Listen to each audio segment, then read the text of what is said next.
जळगाव जिल्ह्यातील चोपडा शहरात बेघर झालेल्या महिलांच्या निवाऱ्याच्या प्रश्नाने गंभीर स्वरूप धारण केले आहे। नगर परिषदेच्या मागील परिसरात काही महिला अनेक वर्षांपासून झोपडे उभारून वास्तव्यास होत्या।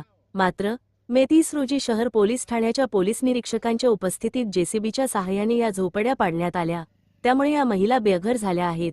सदर जागेबाबत न्यायालयीन प्रक्रिया सुरू असताना कोणतीही पूर्वसूचना न देता करण्यात आलेल्या कारवाईमुळे संबंधित महिलांवर मोठे संकट ओढवले आहे। निवाऱ्याची व्यवस्था करून द्यावी या मागणीसाठी या महिलांनी 29 जूनपासून तहसील कार्यालयासमोर अन्नत्याग आंदोलन सुरू केले आहे। आंदोलनाला आज तिसरा दिवस उजाडला असतानाही अद्याप कोणत्याही प्रशासकीय अधिकाऱ्याने आंदोलनस्थळी भेट दिलेली नाही। तसेच आंदोलन करणाऱ्या महिलांची साधी वैद्यकीय तपासणीही करण्यात आलेली नसल्याने संताप व्यक्त केला जात आहे। या पार्श्वभूमीवर निळे निशाण सामाजिक संघटनेचे आनंद बाविस्कर यांनी प्रशासनाच्या भूमिकेबद्दल तीव्र नाराजी व्यक्त केली आहे। गेल्या 3 दिवसापासून या ठिकाणी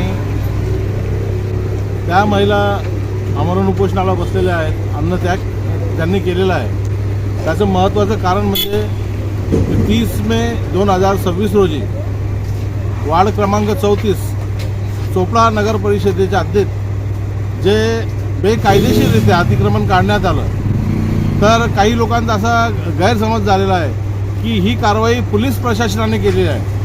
परंतु मी या व्हिडिओच्या माध्यमातून सांगू इच्छितो की ही कारवाई पोलीस प्रशासनाने नाही, तर पोलीस प्रशासनात काम करून पोलिसांची प्रतिमा मलिन करण्याचा प्रयत्न करणारे पोलीस निरीक्षक चोपडा शहर पोलीस स्टेशनचे पोलीस निरीक्षक देसले यांनी ही बेकायदेशीर कारवाई केलेली आहे। मी बेकायदेशीर याच्याकरता म्हणेन कारण की या जागेचा वाद, ज्या जागेवरचं अतिक्रमण काढण्यात आलं त्या जागेचा वाद चोपडा न्यायालयात न्यायप्रविष्ट बाब आहे ती।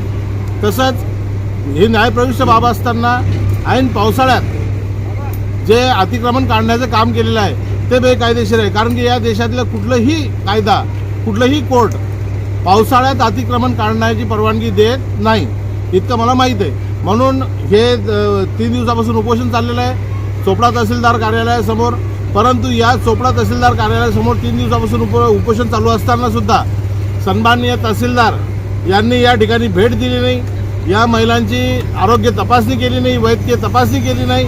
मला थोडंसं म्हणजे निंदनीय बाब आहे की ज्या महिला उपोषणाला बसलेल्या आहे, न्यायाच्या मागणीकरता बसलेल्या आहेत, त्यांच्या डोक्यावर छत नाही, त्यांना निवारा पाहिजे या मागणीकरता ते बसलेले आणि तुम्ही त्यांना साधारण त्यांची वैद्यकीय तपासणीसुद्धा करू शकत नाही, तर ही निंदनीय बाब आहे। मी या घटनेचा, या त्यांच्या कार्याचा मी जाहीर निषेध करतो।